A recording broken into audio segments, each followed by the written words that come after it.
الحمد لله رب العالمين الملك الحق المبين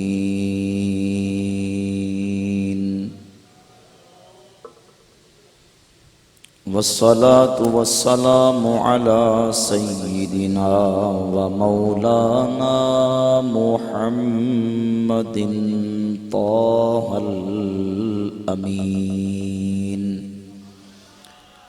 وعلى آله وأصحابه أجمعين ومن اتبعهم إلى يوم الدين. أما بعد فأعوذ بالله من الشيطان الرجيم. بسم الله الرحمن الرحيم. ومن يشاقق الرسول من بعد ما تبين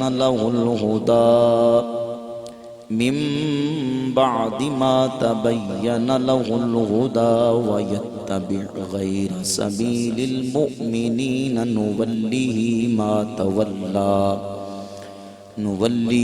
ما تولى ونصله جهنم وساءت مصيرا. صدق الله مولانا العظيم وصدق رسوله النبي الكريم الأمين الرؤوف الرحيم. إن الله وملائكته يصلون على النبي يا أيها الذين آمنوا صلوا عليه وسلموا تسليما. بآواز بلند مل کے محبت سے درود پاک پڑھیں. صلاۃ و سلام علیک یا سیدی یا رسول اللہ وعلى آلك وأصحابك يا سيدي يا حبيب الله. صلاة والسلام عليك يا سيدي يا رسول الله وعلى آلك وأصحابك يا سيدي يا حبيبك يا سيدي يا رحمة للعالمين. مولاي صل وسلم دائما أبدا على حبيبك خير الخلق كلهم. هو الحبيب الذي ترجى شفاعته لكل هول من الأهوال مقتهم. ثم الرضا عن أبي بكر وعن عمر وعن علي وعن عثمان ذي الكرم. يا ربي بالمصطفى بلغ مقاصدنا واغفر لنا ما مضى يا واسع الكرم. اللہ رب العالمین جل وعلا مجدہ الکریم احکم الحاکمین کی حمد و ثنا حضور نبی کریم رؤوف الرحیم تاجدار انبیاء حبیب کبریاء احمد مجتبی جناب حضرت محمد مصطفیٰ صلی اللہ تعالی علیہ وعلی آلہ واصحابہ وبارک وسلم کی بارگاہ اقدس میں درود و سلام کا نذرانہ پیش کرنے کے بعد معزز و محتشم سامعین و حاضرین علماء کرام برادران اسلام، آج کی یہ عظیم الشان روح پرور ایمانی روحانی محفل پاک جو کہ عظیم عالم ربانی سرمایہ اہل سنت مجاہد اہل سنت ابو الحقائق حضرت علامہ مولانا غلام مرتضی ساقی نقشبندی رحمت اللہ تعالی علیہ آپ کے عرس پاک کے سلسلہ میں اور عظمت و شان اہل بیت و صحابہ کے سلسلہ میں انعقاد پذیر ہے، جس میں ہم حاضری اور شرکت کی سعادت حاصل کر رہے ہیں.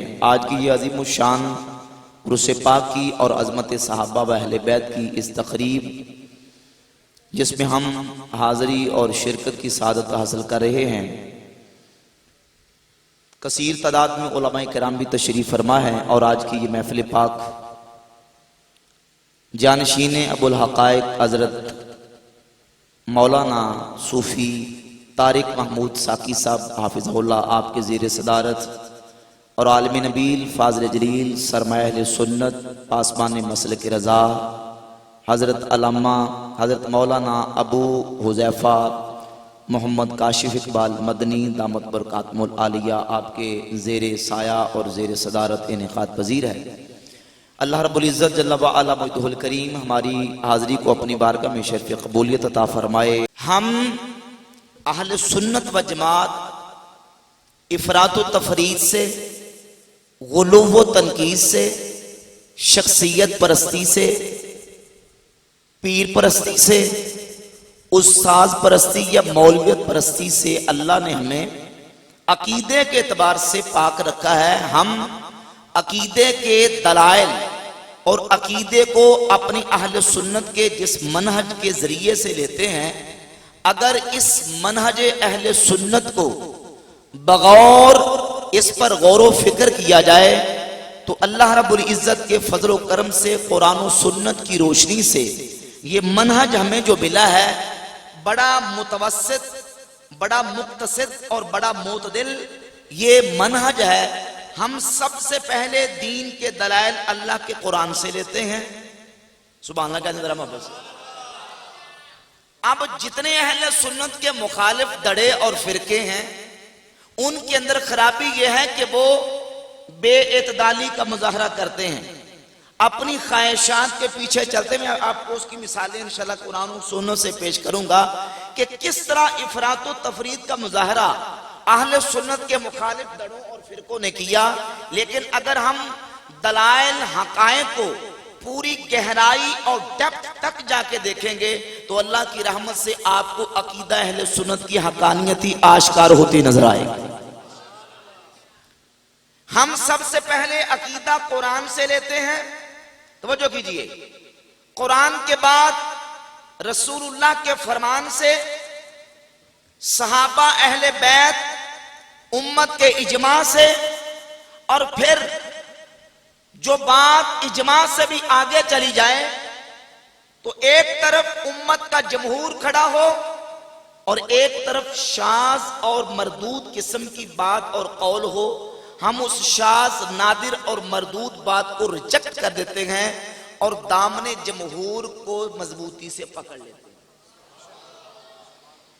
چونکہ اعلیٰ حضرت عظیم البرکت رحمت اللہ علیہ کی فکر رکھنے والے دوست احباب تشریف فرما ہیں، امام اہل سنت، امام عاشقاں، کشتہ عشق رسالت اشاع امام احمد رضا کا محدث بریلی رحمت اللہ علیہ نے اہل سنت کا جو منہج اپنی تصنیفات میں اپنی کتابوں کے در بیان کیا، اہل سنت کا یہی منہج ہے۔ امام فرماتے ہیں کہ اہل حق یہ جانتے ہیں کہ شاہراہ ہدایت اتباع جمہور ہے۔ شاہراہ ہدایت، میں نے موضوع کا انتخاب کر کے اس کو آگے چلانا ہے، علماء تشریف فرما ہے، صاحبان علم تشریف فرما ہے، باتوں کو سمجھنے والے، یہ عوامی جلسہ نہیں، آدھے سے زیادہ علماء اور طلباء تشریف فرما ہے۔ اب یہ بات بھی اس کو پلے باندھنا ضروری ہے، اپنے اکابرین کی تعلیمات کو سمجھنا اور اس پر تفکر کرنا بھی ضروری ہے۔ امام فرماتے ہیں اتباع جمہور، فرماتے ہیں شاہراہ ہدایت اتباع جمہور ہے، جس سے کوئی قول شاذ صادر ہو وہ متروک و مہجور ہے۔ فرماتے ہیں کہ اہل علم جانتے ہیں لِكُلِّ جَوَادٍ قَبْوَا وَلِكُلِّ صَارِمٍ نَبْوَا وَلِكُلِّ عَالِمٍ حَفْوَا، ہر تیز رفتار گھوڑا کبھی ٹھوکر کھا جاتا ہے، ہر تیز چلنے والی تلوار وہ کبھی کر بھی جاتی ہے، کھنڈی بھی ہو جاتی ہے، ہر عالم سے کبھی لغزش ہو جاتی ہے۔ لہذا دین علماء کی لغزش کا نام نہیں، کسی کے ٹھوکر کھا جانے کو مذہب قرار دینا اور دین قرار دینا یہ اہل سنت کا مذہب اور مسلک نہیں۔ ہم کہتے ہیں اگر کسی مقبول، معتبر اور مستند کی کوئی بات بھی قرآن و سنت اور اجماع اور جمہور کے خلاف ہے، ہم اس بات کو ریجیکٹ کر کے دامن مصطفیٰ کو پکڑ لیں گے اور رسول اللہ صلی اللہ علیہ وآلہ وسلم کی رکاب کو، جو ہے سرکار کے سواری کی رکاب کو ہم مضبوطی سے تھام لیں گے۔ یہی اہل سنت کا مسلک ہے، یہی اہل سنت کا عقیدہ۔ ذرا محبت سے کہتے سبحان اللہ۔ جہاں جہاں بات آتی ہے کہ میں انشاءاللہ کرتا چلا جاؤں گا، اعلیٰ حضرت امام اہل سنت رحمت اللہ علیہ فتاوی رضویہ کی جلد نمبر 27 کے صفحہ نمبر 188 پہ 188 پہ فرماتے ہیں کہ جس کا قول ہم اسلام و سنت کے موافق پائیں گے تسلیم کریں گے، نہ اس لیے کہ اس کا قول ہے بلکہ اس لیے کہ صراط مستقیم سے مطابق ہے۔ شعر بھی آئیں گے انشاءاللہ، ذوق والی باتیں بھی آئیں گے، اپنے سبحان اللہ کہنے سے بازیاں بہمت سے کہتے ہیں سبحان اللہ، کیونکہ یہ سمجھیں کہ میں نے فکر رضا کی جو ایک سمجھیں کہ جو آپ کے سامنے ایک گلدستہ پیش کرنا ہے کہ فکر رضا اصل میں ہے کیا۔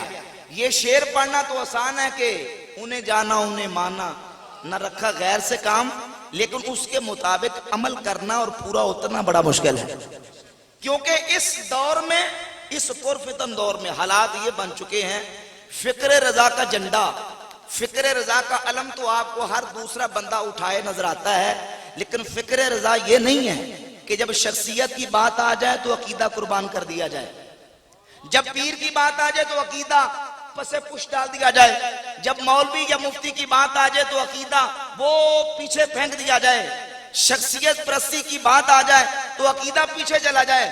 فکر رضا یہ ہے کہ واقعی یہ عقیدہ ہو کہ انہیں جانا انہیں مانا، نہ رکھا غیر سے کام۔ شعر بھی انشاءاللہ آئے گا، ذرا توجہ توجہ محبت نے سبحان اللہ کہہ دو ذرا۔ امام فرماتے ہیں جس کا قول ہم اسلام و سنت کے موافق پائیں گے تسلیم کریں گے، نہ اس لیے کہ اس کا قول ہے بلکہ اس لیے کہ صراط مستقیم سے مطابق ہے، اور جس کی بات خلاف پائیں گے، زید ہو یا عمر، خالد ہو یا بکر، دیوار سے مار کر رسول اللہ صلی اللہ علیہ وآلہ وسلم کی رکاب سے لپٹ جائیں گے۔ اللہ ان کا دامن ہم سے نہ چھڑائے، دنیا میں نہ اقما میں، آمین الہی آمین۔ یہ ہے فکر رضا کہ اگر کسی کا قول اسلام و سنت کے خلاف پائیں گے تو یہ نہیں کہ ہمارے پیر نے کہہ دیا، یہ نہیں کہ ہمارے مولوی صاحب نے کہہ دیا، ہمارے امام اور ہمارے فلاں عالم نے کہہ دیا، بھئی اگر وہ قول قرآن و سنت، اجماع امت اور جمہور کے خلاف ہے، اسلام و سنیت سے متصادم ہے، تو اس قول کو ہم ردی کی ٹوکری میں پھینکیں گے، جو اہل سنت کا اجماعی عقیدہ ہے اس کے دامن کے ساتھ وابستہ ہو جائے گا۔ نبی پاک علیہ السلام کی تعلیمات دیکھیں، قرآن و سنت کی تعلیمات، یہ میں نے سورۃ النساء کی آیت نمبر 115 تلاوت کی۔ اللہ رب العزت فرماتا ہے وَمَن يُشَاقِقِ الرَّسُولَ مِن بَعْدِ مَا تَبَيَّنَ لَهُ الْهُدَىٰ، جو ہدایت کا رستہ واضح ہو جانے کے بعد رسول کی مخالفت کرے، رسول کی مخالفت کرے، اور دوسری بات یہ وَيَتَّبِعْ غَيْرَ سَبِيلِ الْمُؤْمِنِينَ، اور ایمان والوں کے رستے کو چھوڑ کر کسی اور رستے کو اختیار کرے، اللہ فرماتا نُوَلِّهِ مَا تَوَلَّىٰ، ہم اسے ادھر پھینکیں گے اور اس کو اس کی حالت پہ چھوڑ دیں گے، وَنُصْلِهِ جَهَنَّمَ وَسَاءَتْ مَصِيرًا، اور اسے جہنم میں پہنچائیں گے جو کہ پلٹنے کی بری جگہ۔ کسے؟ جو رسول کی مخالفت کرے، وَيَتَّبِعْ غَيْرَ سَبِيلِ الْمُؤْمِنِينَ، اور ایمان والوں کے رستے کو چھوڑ کر کوئی اور رستہ اختیار کرے۔ معلوم ہوا کہ جو رستہ ایمان والوں کا، جو رستہ ایمان والوں کا پہلا طبقہ نبی پاک علیہ السلام کے صحابہ اور حضور کی اہل بیت ہے، جو ان ایمان والوں کے رستے کو چھوڑے گا۔ اور پھر نبی پاک علیہ السلام نے ان طبقات کو بیان کیا۔ جامع ترمذی اٹھائیں، کتاب الفتن، حدیث نمبر 2165، رسول اللہ صلی اللہ علیہ وآلہ وسلم نے ایک مقام پر خطبہ دیا۔ حدیث کے راوی حضرت عمر فاروق رضی اللہ تعالیٰ عنہ فرماتے ہیں کہ لوگوں، آج میں تمہیں اس مقام پہ کھڑا ہو کے خطبہ دے رہا ہوں جہاں نبی پاک علیہ السلام نے کھڑے ہو کے خطبہ دیا۔ اور حضور نے خطبہ کیا دیا؟ لوگوں، اوصیکم باصحابی، میں تمہیں اپنے صحابہ کی وصیت کرتا ہوں۔ کس کی وصیت کرتا ہوں؟ ثم الذین یلونہم، پھر وہ جو صحابہ سے ملے ہوئے ہیں تابعین، ان کی وصیت کرتا ہوں۔ ثم الذین یلونہم، پھر وہ جو ان کے ساتھ ملے ہوئے ہیں تبع تابعین، ان کی وصیت کرتا ہوں۔ علیکم بالجماعت وَإِيَّاكُمْ وَالْفُرْقَةِ، تم پر جماعت کا دامن تھامنا لازم ہے۔ وَإِيَّاكُمْ وَالْفُرْقَةِ، اور جماعت سے کٹ کر بننے والے فرقے، فرقیاں، تنظیمیں، تحریکیں جو جماعت سے کٹ کر بننے والے ہیں ان سے بچ جاؤ، ہمیشہ جماعت کا دامن تھام کے رکھو۔ جماعت کا دامن، پہلا طبقہ صحابہ، پھر تابعین، پھر تبع تابعین، اور پھر یہاں بس نہیں ہو گئی بلکہ رسول اللہ صلی اللہ علیہ وآلہ وسلم نے قیامت تک اپنی امت کے لیے حضور نے یہ اعلان کر دیا کہ ہمیشہ امت کی جماعت کا دامن تم نے تھام کے رکھنا ہے، اور اسی ٹریک پر، اسی منہج پر، اسی رستے اور عقیدے پر رہنا ہے جس پر امت کی جماعت چلتی رہے گی۔ امت کی جماعت ہے۔ اب یہ ایک حدیث ہے، میں آپ کے سامنے حضور کے 3 خطبات مکمل کر کے نتیجہ پیش کروں گا۔ یہ ایک حدیث ہے جو حضور نے مقام جابیہ پر خطبہ ارشاد فرمایا۔ اس سے پیچھے آ جائیں، حجۃ الوداع سے فارغ ہونے کے بعد نبی پاک علیہ السلام نے غدیر خم کے موقع پر ایک خطبہ ارشاد فرمایا۔ صحیح مسلم کے اندر 6225 نمبر حدیث ہے، اور اس حدیث کے راوی سیدنا زید ابن ارقم رضی اللہ تعالیٰ عنہ، جسے حدیث غدیر بھی کہا جاتا ہے، اور اس دفعہ الحمدللہ رمضان شریف میں عمرہ شریف کی سعادت حاصل ہوئی، تو اس دفعہ پہلی مرتبہ سفر عمرہ میں غدیر خم کا جو مقام ہے جہاں نبی پاک علیہ السلام نے یہ خطبہ ارشاد فرمایا، الحمدللہ اس مقام کی صفحہ زیارت نصیب تھی۔ اس مقام پہ رسول اللہ صلی اللہ علیہ وآلہ وسلم نے خطبہ دیا اور کہا، لوگوں میں تم میں 2 چیزیں چھوڑ کے جا رہا ہوں۔ ایک اللہ کی کتاب، اس کو مضبوطی سے تھام کے رکھنا، اس میں ہدایت ہے، اس میں نور ہے۔ اذکرکم اللہ فی اہل بیتی، اذکرکم اللہ فی اہل بیتی، اذکرکم اللہ فی اہل بیتی، میں تمہیں اپنی اہل بیت کے بارے میں اللہ کا خوف دلاتا ہوں، میں تمہیں اپنی اہل بیت کے بارے میں اللہ کا خوف دلاتا ہوں، میں تمہیں اپنی اہل بیت کے بارے میں اللہ کا خوف دلاتا ہوں۔ حضور کا یہ دوسرا خطبہ، اور اس سے پیچھے آ جائیں، حجۃ الوداع کے موقع پر نبی پاک علیہ السلام نے ایک تیسرا خطبہ دیا۔ حدیث کے راوی سیدنا عبداللہ ابن عباس رضی اللہ تعالی عنہما، المستدرک الصحیحین میں، سنن الکبریٰ بہقی میں، موطا امام مالک میں، حدیث کی درجنوں کتابوں میں بہت سارے صحابہ سے یہ حدیث موجود ہے۔ المصدق میں 318 اور دوسرے نسخے کے مطابق 321 نمبر حدیث ہے۔ نبی پاک صلی اللہ علیہ وآلہ وسلم نے فرمایا، میں تمہیں 2 چیزیں چھوڑ کے جا رہا ہوں، ان کو جب تک مضبوطی سے تھامے رکھو گے گمراہ نہیں ہوگے۔ ایک اللہ کی کتاب ہے اور دوسری اس کے نبی کی سنت ہے۔ کتنے خطبے ہو گئے؟ بولے کتنے خطبے؟ اب یہ تینوں خطبات نبی پاک علیہ السلام نے مختلف مقامات پہ دیے۔ ایک خطبہ حجۃ الوداع کا، ایک خطبہ غدیر خم کا، تیسرا خطبہ مقام جابیہ پر حضور نے دیا۔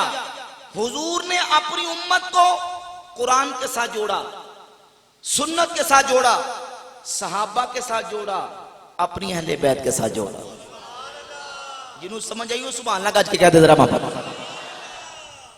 اب اہل سنت کا عقیدہ دیکھیں، ہم یہ نہیں کہ صبح و شام دن رات حدیث غدیر پڑھ پڑھ کے سنائیں اور جب صحابہ کی عظمت کی بات ہے تو خاموش ہو جائیں، یا ہم وہ نہیں کہ دن رات صبح و شام صحابہ کی عظمت کے نغمے ترانے تو گائیں لیکن اہل بیت کی بات آ جائے تو خاموش ہو جائیں۔ اللہ کی رحمت سے سنی وہ ہے جو رب کے قرآن کو مانتا ہے، مصطفیٰ کے فرمان کو مانتا ہے، نبی کی آل کی محبت کا بھی دم بھرتا ہے، اصحاب مصطفیٰ کی محبت پر دم بھی بھرتا ہے۔ پھر اصحاب و آل تک نہیں ٹھہرتا، کیونکہ ایک تیسری نسل بھی پیدا ہو چکی ہے جو کہتی ہے ہم بابوں کو نہیں مانتے۔ یہ ذرا سمجھیں، بابوں کو مانے بغیر دین کے اوپر عمل ہو ہی نہیں سکتا۔ یہ چھوٹی بات نہیں، میں یہ دعویٰ کر کے اس پر دلائل قائم کروں گا۔ اگر دین سے بابوں کو نکال دیں تو دین ہمارے پاس بچتا۔ یار جواب دے رہا ذرا تھوڑا جا فری ہو کے ذرا گل کرو تاکہ مینوں گل کرنے آسانی تو انہوں سمجھے تو مینوں اس میں ہو آسانی ہوئے، بالخصوص عوام و ناس کے لیے۔ اگر بابوں کو دین سے نکال دیں تو ہمارے پاس دین باقی، کہیں گے وہ کیسے؟ بھئی قرآن و سنت ہمارے پاس موجود ہے، قرآن و حدیث ہمارے پاس موجود ہے، تو پھر بابوں کی کیا ضرورت ہے؟ ایک تو حدیث، بھئی حدیث سنت قرآن ہمارے پاس موجود ہے، لیکن قرآن و سنت کو پڑھو تو صحیح، قرآن و سنت بھی امت کے بابوں کی بات کر رہے ہیں۔ وَيَتَّبِعْ غَيْرَ سَبِيلِ الْمُؤْمِنِينَ، سورۃ النساء آیت نمبر 115، ایک تو جو رسول کی مخالفت کرے وہ بھی جہنم میں جائے گا، اور دوسرا کون؟ وَيَتَّبِعْ غَيْرَ سَبِيلِ الْمُؤْمِنِينَ، جو ایمان والوں کے رستے کو چھوڑے، جو ایمان والوں کے، ایمان والوں کا پہلا طبقہ صحابہ، حضور کی اہل بیت، پھر تابعین، پھر تبع تابعین، ائمہ مجتہدین، ائمہ محدثین، یہ امت کے بابوں کے طبقات ہیں، یہ بابوں کے۔ اللہ کی رحمت سے امت کے جو بھی مسلمان بابے ہیں شروع سے لے کر آخر تک ہم سارے مسلمان بابوں کو ماننے والے ہیں۔ کچھ کہتے ہیں ہم 100 سال کے بابوں کو مانتے ہیں، کچھ کہتے ہیں ہم 200 سال کے مانتے ہیں، اور اتنے بیان یہ لوگ بدلتے ہیں کہ اتنے گرگٹ رنگ نہیں بدلتا جتنے لوگ بیان بدلتے ہیں۔ ہم کہتے ہیں ہم خواہشات کے پابند نہیں، ہم اللہ رسول کی تعلیمات کے پابند ہیں۔ جب ہمیں سنت نے، حدیث نے، قرآن نے صحابہ کو منوایا، ہم صحابہ کو مانتے ہیں، اہل بیت کو منوایا، ہم، توجہ کی ضرورت ہے ذرا، اہل بیت کو بھی۔ اچھا صرف صحابہ اہل بیت کو نہیں منوایا، ذرا پوائنٹ کی بات ہے، صرف صحابہ اور اہل بیت کو، آگے بھی چلنا ہے۔ ابھی میں نے جامع ترمذی کتاب الفطر کی 2165 حدیث پڑھی ہے، حضور فرماتے ہیں اوصیکم باصحابی، میں تمہیں صحابہ کی وصیت کرتا ہوں، اور یہاں اینڈ نہیں، فرمایا ثم الذین یلونہم، صرف صحابہ نہیں بلکہ صحابہ کے بعد تابعین کی وصیت کرتا ہوں، ثم الذین یلونہم، صرف تابعین نہیں بلکہ تابعین کے بعد تبع تابعین کی وصیت کرتا ہوں، صرف تبع تابعین نہیں بلکہ علیکم بالجماعت، ہر دور میں، ہر قرن میں، ہر صدی میں، ہر زمانے میں امت کی جماعت جس منہج پر رہے گی تمہیں اس کی وصیت کرتا ہوں۔ صحابہ کے بعد بریک نہیں لگتی، یعنی کوئی بنا بریک لگا کے بیٹھی ہے بس ختم ہو گیا صحابہ کے بعد، صحابہ کے بعد تابعین، تابعین کے بعد تبع تابعین، تبع تابعین کے بعد امت کا ٹریک، امت کا منہج جس پر امت چلتی آ رہی ہے اور امت کا اجماع اور اتفاق ہوتا چلا آ رہا ہے، اس کا دامن تھامنا لازم ہے۔ اور اسی جماعت کو اہل سنہ والجماعہ کہا جاتا ہے۔ کیا کہا جاتا ہے؟ وہ کہتے ہیں جی بابوں کو ہم نہیں مانتے۔ بھئی اگر بابوں کو نہیں مانتے تو بابوں کے مانے بغیر دین ہمارے پاس باقی، وہ کہتے ہیں کیسے نہیں بچتا؟ جب ہمارے پاس قرآن و سنت موجود ہے تو دین کیوں نہیں بچتا؟ تو ہم کہیں کہ بھئی سنت آپ نے اللہ کے نبی سے ڈائریکٹ لی ہے، توجہ ہے؟ یعنی یہ جو جیلمی فرقہ وہ کہتے ہیں ہم صرف قرآن و سنت کو فالو کریں گے۔ بھئی قرآن و سنت کو فالو کر رہے ہو، سنت تم نے اللہ کے نبی سے لی ہے، کہاں سے لی ہے؟ کہتے ہیں سنت ہم نے بخاری سے لی ہے، ہم نے مسلم سے لی ہے۔ تو میں نے کہا یہ بتاؤ کہ بخاری اور مسلم یہ امت کے بابے نہیں؟ بھئی بخاری مسلم اللہ کے رسول نے تو نہیں لکھی نا، امام بخاری نے لکھی ہے، امام مسلم نے لکھی ہے، اور پھر صرف لکھی نہیں بلکہ امام بخاری بھی جب حدیث لے کے آتے ہیں تو حدیث بھی امت کے بابوں کے ذریعے سے ان تک پہنچتی ہے۔ چلیں دور نہ جائیں، امام بخاری کی صحیح بخاری کی پہلی حدیث آپ نکالیں، امام بخاری صحیح بخاری کی پہلی حدیث بیان کرتے ہیں، اور کس طرح بیان کرتے ہیں؟ کہتے ہیں حدثنا عبداللہ ابن زبیر الحمیدیو، یہ حدیث جو ہمیں پہنچی ہے، امام بخاری کہتے ہیں مجھے میرے بابے عبداللہ بن زبیر حمیدی نے یہ حدیث بیان کی۔ نازلہ سبحان اللہ کہیے، عبداللہ بن زبیر حمیدی نے حدیث بیان کی ہے۔ عبداللہ بن زبیر حمیدی کہتے ہیں کہ مجھے یہ حدیث امام سفیان نے بیان کی، میرے بابے نے، اور سفیان کہتے ہیں مجھے یہ حدیث یحییٰ بن سعید الانصاری میرے بابے نے بیان کی۔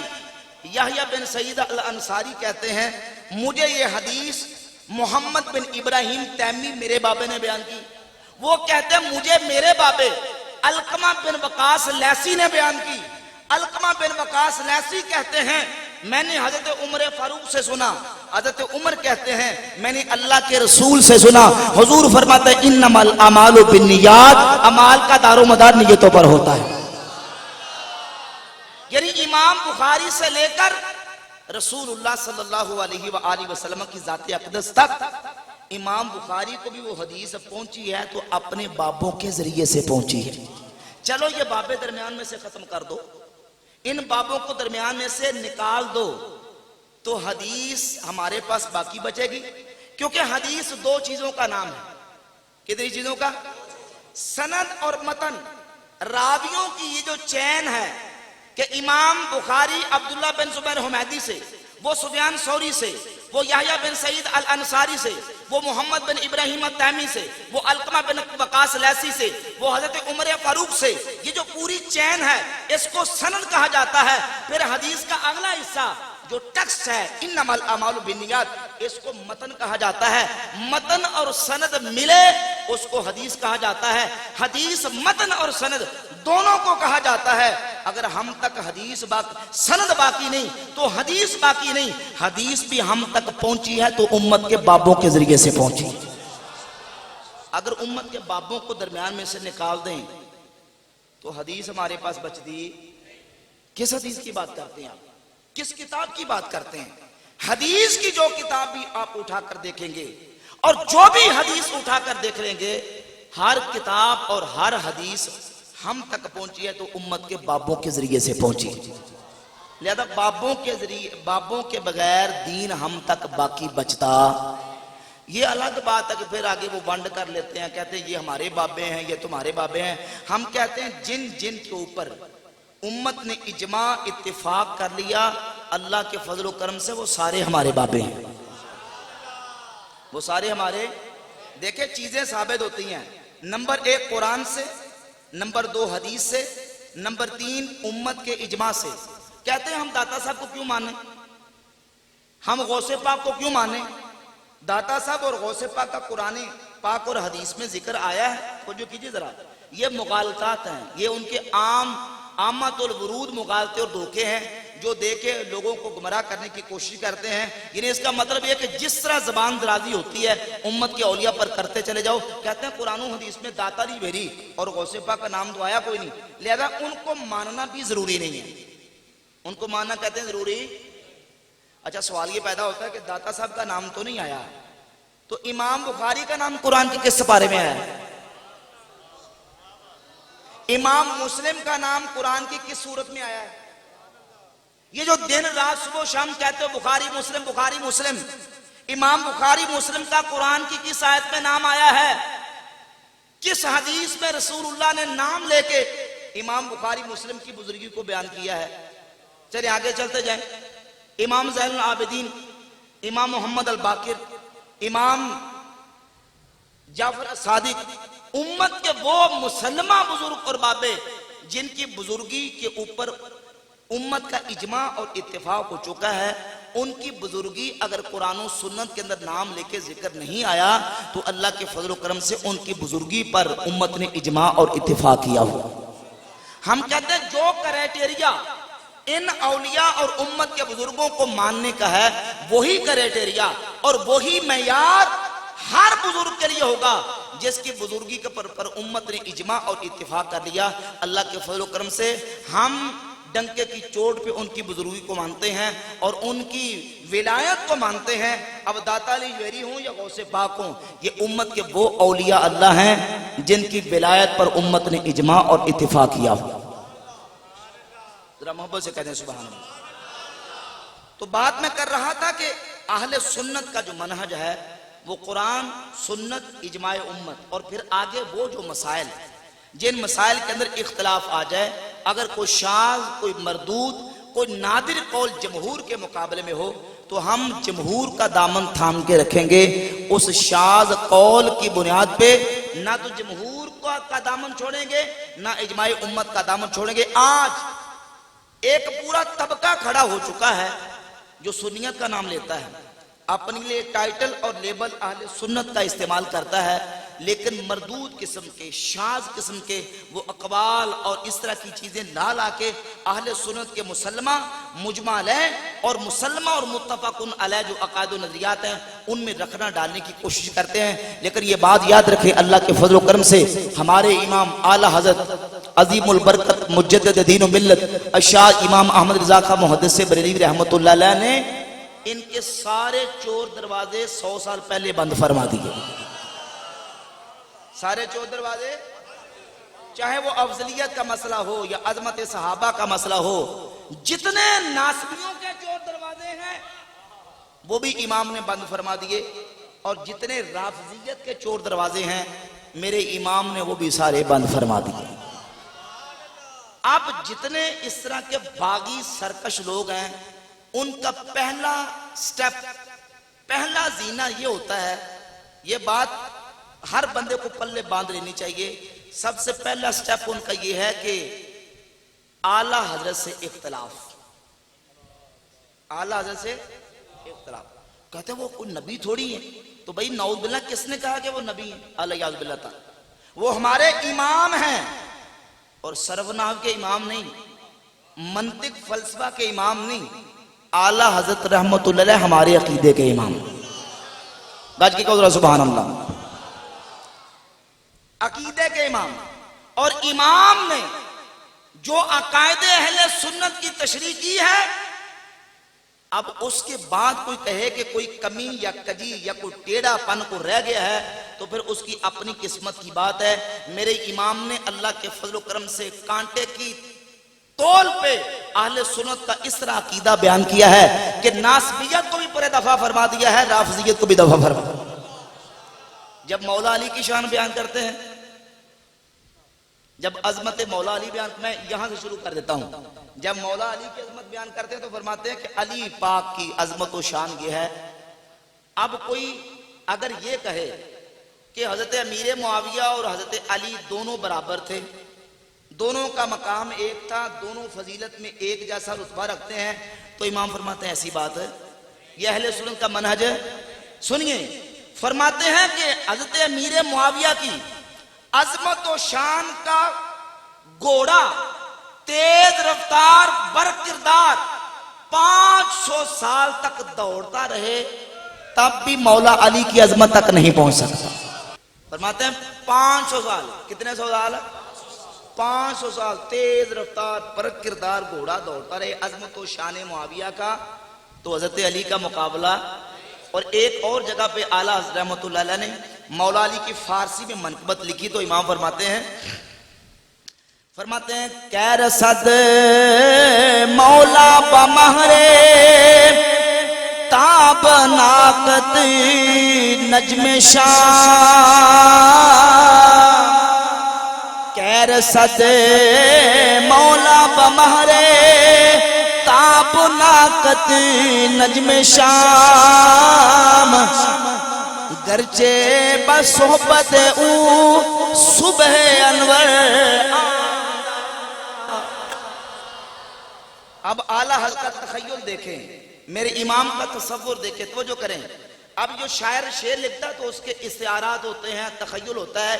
توجہ کریں، ایک طرف دوپہر کا چمکتا سورج اور ایک طرف شام کا ستارہ. جنہوں سمجھے اس کو اللہ کہتے مل کے. ستارہ رات کا بھی کہہ سکتے تھے لیکن شام کا کہا. شام کا ستارہ اتنی روشنی اس کی نہیں ہوتی جو رات کے ستارے کی ہوتی ہے. فرماتے ایک طرف مولا علی کی عظمت کا دوپہر کا چمکتا سورج اور ایک طرف شام کا ستارہ. اب ذو معنی لفظ ہے، شام سے مراد وہ جو صبح کے مقابلے میں شام ہوتی ہے، اور ایک شام جو ملک شام ہے. امام فرماتا ہے کہ رسد مولا بمہر تابناکت نجم شام، یا علی آپ کے دوپہر کے چمکتے سورج کو شام کا ستارہ کیسے پہنچ سکتا ہے؟ شام کا ستارہ کون سا؟ مولا علی رضی اللہ تعالیٰ عنہ، وہ عظمت و شان کا وہ چمکتا سورج ہیں، اور حضرت امیر معاویہ شام کا ستارہ ہیں. ذو معنی لفظ ہے. فرماتے ہیں یا علی آپ کے دوپہر کے چمکتے سورج کو شام کا ستارہ کیسے پہنچ سکتا ہے؟ گرچہ بنور صحبت او صبح انور آمدہ، اگر وہ بھی رسول اللہ کی صحبت کی وجہ سے روشنی کرتا ہے، لیکن علی کے چمکتے سورج کی روشنی تک شام کے ستارے کی روشنی نہیں ہو سکتی. تخیل دیکھے امام کا، میرے امام کا تخیل دیکھے کہ کہاں جا کے بات فرما رہے ہیں۔ اور اعلیٰ حضرت عظیم البرکت امام احمد رضا خان محدث بریلوی رحمۃ اللہ علیہ دوسرے مقام پہ نظم کی صورت میں لکھا، امام فرماتے ہیں اہل سنت کا پار اصحاب حضور، اہل سنت کا بیڑا پار اصحاب حضور، نجیم ہے اور لاؤ ہے عطرت رسول اللہ۔ محبت میں سبحان اللہ کو ذرا۔ اہل سنت کا بیڑا پار کیوں ہے؟ کیونکہ ہمارے دامن میں عظمت صحابہ بھی ہے، اور ہمارے دل میں اللہ نے عظمت حضور کے اصحاب کی عظمت و فضیلت بھی رکھی ہوئی۔ اب ایک طرف یہ دیکھیں، جب عظمت اہل بیت بیان کرتے ہیں، مولا علی کی عظمت بیان کرتے ہیں، تو وہاں بھی امام اہل سنت کسی ناسبی کو گھسنے، بولو نا، کسی ناسبی کے لیے چور دروازہ نہیں چھوڑتے۔ اور جب افضلیت شیخین کا ذکر کرتے ہیں، جب افضلیت ابو بکر صدیق کا ذکر کرتے ہیں، صدیق اکبر کی افضلیت پر جس طرح امام اہل سنت رحمت اللہ تعالی علیہ نے لکھا ہے، کسی دوسرے کی اتنی تفصیلی تحریریں نظر نہیں آتی۔ کتنے اجزاء امام اہل سنت نے لکھے۔ الزلال الانقا اٹھائیں تو امام اہل سنت نے سورۃ اللیل کی آیت کی تفسیر کرتے پوری کتاب تحریر فرما دی۔ اور فتاوی رضویہ کی جلد 28 میں وہ فرماتے کہ اہل سنت کا یہ اجماعی عقیدہ ہے، اہل سنت کا اجماعی عقیدہ ہے کہ سیدنا ابو بکر صدیق رضی اللہ تعالیٰ عنہ حضرت سیدنا مولا المسلمین مولا علی سے افضل و اتم و اکمل ہیں۔ جو اس کا مخالف ہے وہ بدعتی شیعی رافضی ہے، اس کا اہل سنت و جماعت سے کوئی تعلق ہے۔ وہ کچھ اور تو ہو سکتا ہے پر سنی ہو سکتا۔ یہی فکر رضا ہے، یہی فکر مجدد الافسانی ہے۔ حضرت سیدنا مجدد الافسانی شیخ احمد سرندی رحمۃ اللہ تعالی علیہ نے مکتوبات شریف کے اندر لکھا، فرماتے ہیں کہ حضرت ابو بکر صدیق فرماتے ہیں وہ امیر را از ابو بکر صدیق افضل گوئن از جرگہ اہل سنت می برائن۔ جو حضرت مولا علی کو ابو بکر صدیق سے افضل کہتے ہیں وہ اہل سنت و جماعت کے عقیدے سے باہر ہے، ان کا سنیوں کے عقیدے سے کوئی تعلق ہے۔ کیونکہ سیدنا صدیق اکبر و فاروق اعظم شیخین کی افضلیت یہ وہ سنیوں کا عقیدہ ہے جو اجماعی اور اتفاقی عقیدہ ہے۔ اس عقیدے کا منکر سنی ہو سکتا، وہ تفضیلی بدعتی شیعی ہے۔ اہل سنت کا بالاجماع عقیدہ ہے کہ افضل البشر بعد الانبیاء بالتحقیق سیدنا ابو بکر، بولو سیدنا ابو بکر۔ یہی داتا صاحب کا عقیدہ، یہی غوث پاک کا عقیدہ، یہی صحابہ کا عقیدہ، یہی مولا علی کا عقیدہ۔ سیدنا داتا صاحب نے کشف المحجوب میں لکھا صفحہ 83 اور 85 پہ، اور جب امت کے اولیاء کا ذکر کیا تو فرماتے ہیں کہ وَمِنْهُمْ شیخ الاسلام وبعد از انبیاء بہترین انام، کہ اولیاء میں سے شیخ الاسلام اور پوری امت میں بلکہ پوری مخلوق میں سے نبیوں رسولوں کے بعد سب سے افضل ترین ہستی جو ہیں وہ ابو بکر صدیق رضی اللہ تعالیٰ عنہ۔ اور صفحہ 85 میں فرماتے ہیں کہ وَصدیق اکبر مقدم ہما خلائق از پس انبیاء و روان باشد کے قصد قدم پیشی بین حد۔ صدیق اکبر نبیوں کے بعد سب سے افضل ہستی ہیں، کسی اور دوسرے کے لیے یہ جائز ہی نہیں کہ وہ ابو بکر صدیق سے آگے قدم رکھے۔ اللہ نے ابو بکر صدیق کو یہ مرتبہ اور مقام عطا فرمایا۔ سیدنا شیخ عبدالقادر جیلانی غوث پاک سرکار رضی اللہ تعالیٰ عنہ غنی طالبین شریف کے اندر لکھتے ہیں کہ حضور کے جمیع صحابہ میں سے وہ صحابہ جو 1400 صحابہ نبی پاک علیہ السلام کے مبارک ہاتھوں پر درخت کے نیچے بیعت کرتے ہیں وہ 1400 صحابہ حضور کے سارے صحابہ میں سے افضل ہیں، اور ان 1400 صحابہ میں سے بھی وہ صحابہ جو اسلام کی پہلی جنگ بدر میں شریک ہوئے وہ ان 1400 میں سے بھی افضل ہے، اور ان 313 میں سے وہ 40 صحابہ جو حضرت عمر کے اسلام قبول کرنے پر 40 کی تعداد مکمل ہوئی وہ ان 313 میں سے بھی افضل ہیں، اور ان 40 میں سے 10 وہ صحابہ جن کو حضور نے دنیا میں جنت کی خوشخبری عطا فرمائی وہ ان 40 سے بھی افضل ہیں، اور ان 10 میں سے وہ 4 صحابہ جن کو خلفائے راشدین کہتے ہیں، اور ان 4 میں سے افضلہم ابو بکر ثم عمر ثم عثمان ثم علی رضی اللہ تعالیٰ عنہ اجمعین۔ داتا صاحب کا عقیدہ، غوث پاک کا عقیدہ، اور یہی مولا علی کا عقیدہ۔ محبت سے کہتے ہیں سبحان اللہ۔ ایک حدیث صحیح بخاری کے اندر 3671 ہے، اور ایک حدیث امام قاضی ابو یوسف رحمۃ اللہ تعالی علیہ اپنی کتاب کتاب الآثار کے اندر حدیث نمبر 924 صفحہ نمبر 207 پہ امام اعظم ابو حنیفہ رحمۃ اللہ علیہ کی سند کے ساتھ یہ حدیث لکھی ہے۔ امام اعظم ابو حنیفہ کی سند سے حدیث لائے کہ مولا علی رضی اللہ تعالیٰ عنہ کی بارگاہ میں ایک شخص آیا، اس نے کہا یا علی ما رأیت احدا خیرا منکا، میں نے بڑی بڑی شان و عظمت اور فضیلت والے لوگ دیکھے پر یا علی میں نے آپ سے افضل کوئی نہیں دیکھا۔ ذرا توجہ کیجیے، مولا علی نے فوراً اس سے پوچھا یہ بتا حل رأیت النبی صلی اللہ علیہ وآلہ وسلم، تو نے اللہ کے رسول کو دیکھا ہے؟ قال اللہ، کہنے لگا نہیں۔ فرمایا یہ بتا حل رأیت ابا بکر و عمر، تو نے ابو بکر و عمر کو دیکھا ہے؟ قال اللہ، کہنے لگا نہیں۔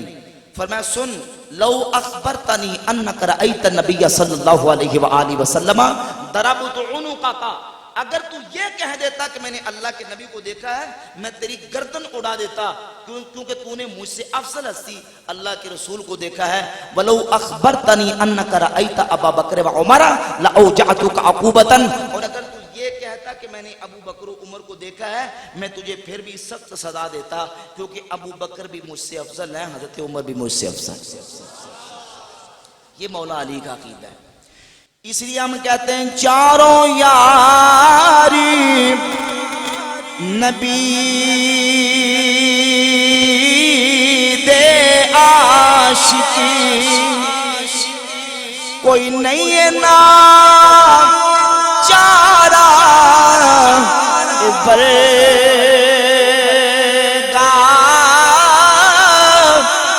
نا اس ترتی یارو پیدا کیتا، ان چاہ نثارا برگا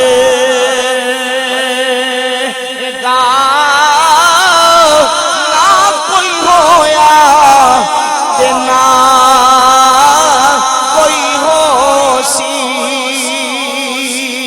ان چارہ یارا برگا اعظم شانی صدیق کی تیسا، ایک کو یار ہزار۔ اعلیٰ حضرت امام علیہ سنت رحمت اللہ علیہ نے عظمت صحابہ بیان کیا تو کمال کر دیا، عظمت اہل بیت بیان کیا تو کمال فرما دیا۔ یہی اہل سنت کا عقیدہ۔ اللہ کے فضل و کرم سے ہم نبی پاک علیہ السلام کی آل کی محبت بھی دل میں رکھتے ہیں، حضور کے اصحاب کی محبت بھی رکھتے ہیں۔ بعض لوگ یہ ثابت کرنے کی کوشش کرتے ہیں کہ نعوذ باللہ صحابہ کے دلوں میں حضور کی آل کی محبت نہیں تھی، بعض کیا بلکہ روافظ کھلے بھی اور نیم روافظ بھی دبے لفظوں میں یہ تاثر دینے کی کوشش کرتے ہیں